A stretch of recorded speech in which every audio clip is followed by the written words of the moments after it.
வணக்கம் நண்பர்களே, இன்னைக்கு நாம் ரொம்பவே சுவாரஸ்யமான அதே சமயம் பல அரசியல் கேள்விகளையும் எழுப்பக்கூடிய ஒரு முக்கியமான தலைப்பை பற்றி தான் மிக விரிவாக அலசப் போகிறோம்.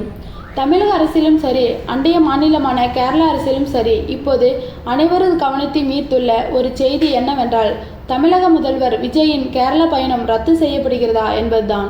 கேரளாவில் 10 ஆண்டுகளுக்கு பிறகு காங்கிரஸ் தலைமையிலான ஐக்கிய ஜனநாயக முன்னணி அதாவது UDF கூட்டணி மிகப்பெரிய வெற்றியை பெற்று ஆட்சியை பிடித்துள்ளது. காங்கிரஸ் கட்சி மற்றும் 63 இடங்களை வென்று தனிப்பெரும் ஆளுமையாக உருவெடுத்துள்ளது. இந்த வெற்றியை தொடர்ந்து கேரளாவில் அடுத்த முதல்வர் யார் என்று மிகப்பெரிய கேள்வி எழுந்தபோது காங்கிரஸ் மேலிடும் பல கட்ட ஆலோசனைகளுக்கு பிறகு VD சதீசனை முதல்வராக தேர்ந்தெடுத்துள்ளது. திருவனந்தபுரத்தில் உள்ள சென்ட்ரல் ஸ்டூடியோத்தில் இதற்கான பிரம்மாண்டமான பதவியேற்பு விழா ஏற்பாடுகள் தடபுடலாக நடைபெற்று வருகின்றன. இந்த விழாவில் VD சதீஷுடன் 21 பேர் கொண்ட அமைச்சரவையும் பதவியேற்க உள்ளது. இதில் காங்கிரஸ் கட்சியை சேர்ந்த 11 பேரும், கூட்டணி கட்சியான இந்திய யூனியன் முஸ்லிம் லீக் கட்சியை சேர்ந்த 5 பேரும் அமைச்சராக பதவியேற்க உள்ளனர். இந்த பதவியேற்பு விழா ஒரு மாநிலத்தின் ஆட்சி மாற்றத்தை மட்டும் குறிக்கவில்லை, மாறாக தேசிய அளவில் காங்கிரஸ் கட்சிக்கு கிடைத்துள்ள ஒரு மிகப்பெரிய உற்சாகமாக பார்க்கப்படுகிறது. இதற்காக நாடாளுமன்ற எதிர்க்கட்சி தலைவர் ராகுல் காந்தி, காங்கிரஸ் தேசிய தலைவர் மல்லிகார்ஜுன் கார்கே மற்றும் காங்கிரஸ் ஆளும் மாநிலங்களின் முதல்வர் என மிகப்பெரிய அரசியல் தலைவர்கள் திருவனந்தபுரத்தில் குவியுள்ளனர்.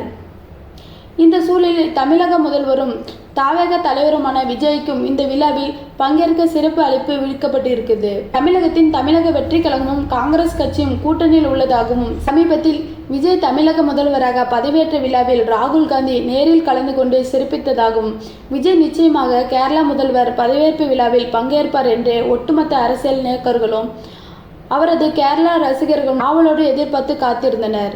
விஜய் பதவியேற்பு போது ராகுல் காந்தியுடன் மேடையில் எடுத்துக்கொண்ட செல்பி இணையம் முழுவதும் வைரலாகி தேசிய அளவில் ட்ரெண்ட் ஆனது உங்களுக்கு நினைவிருக்கலாம். அப்படி இருக்கையில் மீண்டும் ராகுல் காந்தியும் விஜயும் ஒரே மேடையில் தோன்றுவார்களா? அதுவும் கேரளா மண்ணில் இது நடக்கும் என்பது மிகப்பெரிய எதிர்பார்ப்பை ஏற்படுத்தியிருந்தது. என்னவென்றால், விஜய்க்கு தமிழ்நாட்டை தாண்டி கேரளாவில் எந்த அளவுக்கு வெறித்தனமான ரசிகர் பட்டாளம் இருக்கிறது என்பது ஊரறிந்த உண்மை. ஒரு நடிகராக கேரளா மக்களின் இதயங்களில் சிம்மாசனம் போட்டு அமர்ந்திருக்கிறார் விஜய். ஒரு மாநிலத்தின் முதல்வராக தனது அண்டைய மாநிலமான கேரளாவுக்கு செல்லும் போது அவருக்கு கிடைக்கும் வரவேற்பு எப்படிப்பட்டதாக இருக்கும் என்பதை கற்பனை செய்து கூட பார்க்க முடியாது. ஆனால் அத்தனை எதிர்பார்ப்புகளையும் தவிடுபொடியாக்கும் வகையில் விஜய் தனது கேரளா பயணத்தை ரத்து செய்துள்ளதாக வெளியாகும் தகவல்கள் அரசியல் வட்டாரத்திலும் ரசிகர்கள் மத்தியிலும் பெரும் அதிர்ச்சியை ஏற்படுத்தியுள்ளது. சரி, எதற்காக விஜய் திடீரென தனது முடிவை மாற்றினார்? இதன் பின்னால் உள்ள அரசியல் காரணங்கள் என்ன? இது கூட்டணிகளுக்கு எதிர்பாராத விரிசலை ஏற்படுத்துமா, அல்லது இது ஒரு தந்திரமான அரசியல் நகர்வா என்பதை நாம் ஆழமாக புரிந்து கொள்ள வேண்டும். முதலில் விஜயின் அடுத்த கட்ட திட்டங்களை நாம் உற்று நோக்க வேண்டியுள்ளது. அதாவது, அடுத்த வாரம் விஜய் டெல்லி செல்ல திட்டமிட்டுள்ளார். முதல்வரான பிறகு அவர் மேற்கொள்ளும் முக்கியமான பயணத்தில் இதுவும் ஒன்று. டெல்லியில் பிரதமர் நரேந்திர மோடியை சந்தித்து தமிழ்நாட்டின் வளர்ச்சி திட்டங்களை குறித்து மாநிலத்திற்கு மத்திய அரசிடமிருந்து வரவேண்டிய நிலுவைத் தொகைகள் மற்றும் சிறப்பு நிதிகளை கோருவதை குறித்து அவர் விரிவாக பேசியுள்ளார். ஒரு மாநிலத்தின் நலனை கருத்தில் கொண்டு மத்திய அரசுடன் இணக்கமான ஒரு உரையை பேண வேண்டிய கட்டாயம் எந்த ஒரு மாநில முதல்வருக்கும் இருக்கும். அதே நேரத்தில் விஜய் தனது டெல்லி பயணத்தின் போது ராகுல் காந்தி, சோனியா காந்தி உள்ளிட்ட காங்கிரஸ் கட்சியின் முக்கிய தலைவர்களையும் சந்தித்து பேச உள்ளார் என்று சொல்லப்படுகிறது. எனவே ஒரு வாரத்தில் அடுத்தடுத்த 2 முறை ராகுல் காந்தியும் சந்திக்க வேண்டிய தேவை இருக்குது என்பதாலே, அல்லது டெல்லி பயணத்திற்கான தயாரிப்பு பணிகள் மற்றும் அரசு நிர்வாக பணிகள் அதிகமாக இருப்பதாலே அவர் இந்த கேரளா பயணத்தை தவிர்த்திருக்கலாம் என்று ஒரு தரப்பினர் கருதுகின்றார். இது தவிர இன்னொரு மிக முக்கியமான கோணமும் இதில் அடங்கியிருக்கிறது. அரசியல் ரீதியாக பார்க்கும்போது கேரளாவில் CPM தலைமையிலான LDF கூட்டணி 10 ஆண்டுகளாக ஆட்சியில் இருந்தது. இப்போது அவர்களை வீழ்த்திவிட்டு காங்கிரஸ் வந்துள்ளது.